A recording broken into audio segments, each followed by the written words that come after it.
décidément, c'est vrai, j'avais oublié.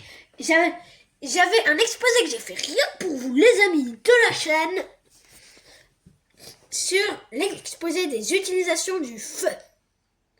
Alors, des utilisations du feu. Ici, le titre de mon exposé. Alors, vous voulez commencer par quoi? La première partie. La découverte du feu. Ici, bon, c'est l'encyclopédie illustrée dans laquelle je me suis servi pour faire l'exposé rien que pour vous. Et on commence tout de suite. Alors, ne vous auto-spoilez pas et ne lisez rien. La découverte du feu. Il y a environ 400 000 ans, l'homme a appris à maîtriser le feu. Cette capacité, ainsi que son habileté à chasser et à s'adapter à l'environnement, permis à l'espèce humaine d'émigrer en Europe et en Asie, en colonisant ainsi une grande partie des terres. Le feu était utilisé pour éclairer, cuisiner et se défendre. Intéressant. Mais c'est pas terminé. Quelles furent les conséquences de la découverte du feu? Et comment les viandes étaient-elles cuites? Alors, vous voulez savoir? Eh ben, c'est tout de suite. Ah, je suis encore un peu fatiguée de ma sieste. J'ose pas. Alors, quelles furent les conséquences de la découverte du feu? On commence par ça ou par comment les viandes étaient-elles cuites? Astramgram, piqué, collégramme, bourré, ratatam, amstramgram. Allez, bim, comment les viandes étaient-elles cuites? Comment les viandes étaient-elles cuites? Les viandes étaient fumées ou rôties dans des fosses remplies de tissons ardents. Dans certains cas, les chasseurs faisaient bouillir dans ces récipients en écorce.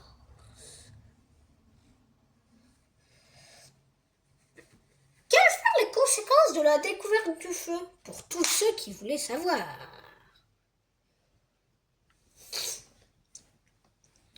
Quelles sont les conséquences de la découverte du feu?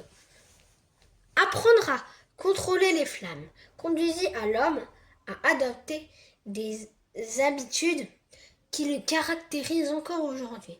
Par exemple, l'apparition des premières peintures rupestres et donc la naissance de l'art, le regroupement des personnes autour du foyer pour consommer leur repas, facilitant ainsi l'instauration des liens familiaux. Cool. Le savais-tu? Et non, c'est pas encore. C'est qu'ici. Alors ici, on a une image. On en est là, hein, mais ici, on a une image déjà où on vous montre une utilisation du feu. La première utilisation du feu. L'homme qui fait peur à un lion.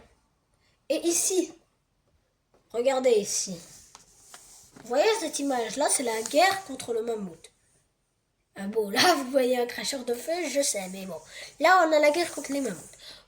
Alors, pourquoi ça s'est caché? Si vous ne voulez pas le voir, faites avancer. C'est pour ça que je l'ai caché. Parce que, et si vous êtes courageux et que vous voulez bien le voir, regardez ce qu'il y a. Bah oui, il fallait bien que je l'explique. Il y a des morts à la guerre. Dingue. Alors, mais bon, on n'en est pas là. Au début, l'homme observa le feu comme un phénomène. Ah, j'ai oublié, on en est là.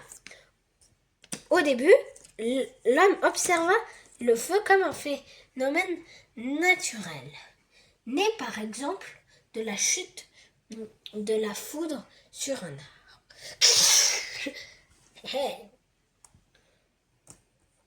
J'espère que vous n'êtes pas auto-spoilés. Tous les les animaux sont effrayés par le feu. Même l'homme a dû vaincre sa peur initiale pour l'utiliser. J'ai pas peur.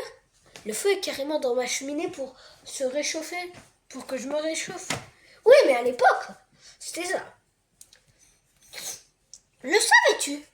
Le feu fut un allié très efficace pour l'homme primitif. Pour cette raison et pour son charme hypnotique, il fut divinisé et eut un rôle sacré, magique et rituel dans les religions antiques et dans les mythes. Même pour les philosophes grecs, le feu était l'une des 4 essences constituant le monde avec l'eau et l'air. La locomotive à vapeur, comment ça marche? Eh oui, on se sert du feu. On se servait du feu à l'époque. Je vais vous le dire. Les gaz chauds, donc la fumée, provenant de la combustion du charbon dans le foyer, traversant la chaudière dans des tubes. Les gaz chauds transmettent leur chaleur à l'eau qui entoure les tubes. L'eau, en ébullition, se transforme en vapeur. La vapeur se concentre dans le dôme à vapeur. La vapeur est dirigée vers les cylindres, ce qui fait avancer la locomotive à vapeur. Comme vous pouvez bien le voir sur cette photo. Ici, on a les différentes parties de la locomotive à vapeur. Maintenant, les cracheurs de feu. Alors, waouh. Pour ceux qui sont anglais, ça s'écrit comme ça, waouh. Et pour ceux qui sont français, ça s'écrit comme ça. Et il sert aussi pour les spectacles, oui, le feu. Ici, des dessins que je fais moi-même de flammes, la flamme olympique. Alors, eh oui, c'était une utilisation du feu, mais bon, c'est tellement vaste. Alors, au Moyen-Âge, déjà, il y avait les cracheurs de feu, comme vous pouvez le voir sur cette image. Et après, ça s'est développé, tout et tout. Pour voir ici. Bon, j'ai pas trop envie de vous révéler qu'il crache pas vraiment du feu, mais bon. C'est crache du feu. Et on a les jongleurs de feu, comme vous pouvez le voir. Ne jouez pas jouer avec le feu, surtout pas. Ne jouez pas avec le feu. Je ne peux pas vous donner envie de faire ça. Il ne faut pas le faire. Et ici aussi, vous pouvez voir que c'était au Moyen-Âge. Mais vraiment, il ne faut pas jouer avec le feu. Et moi, je tiens à vous le dire. En parlant de ça, le feu dans les expressions, ne pas jouer avec le feu, est une expression. Et ce gars, je crois qu'il a joué avec le feu. Alors, et enfin, on a la dernière expression, tirer les marrons du feu. Comme vous pouvez le voir ici, le singe et le chat. Et je vais me dépêcher, parce que bon, je crois que mon exposé dure longtemps. Que j'ai fait rire pour vous. Le singe et le chat. Alors, même moi, je ne comprends pas cette fable, ne vous étonnez pas. Ne surtout pas jouer avec le feu d'ailleurs. Comme vous pouvez le voir. Bertrand, avec Raton, l'un singe et l'autre chat, commençant d'analogie comme avait un commun maître d'animaux malfaisants. C'était un très bon plat. Ils n'y craignaient tous deux aucun qu'il pût être. L'on ne trouvait quelque chose au logis de Gâté. L'on ne s'en prenait point aux gens du voisinage. Bertrand dérobait tout. Raton, de son côté, était moins attentif aux souris qu'au fromage.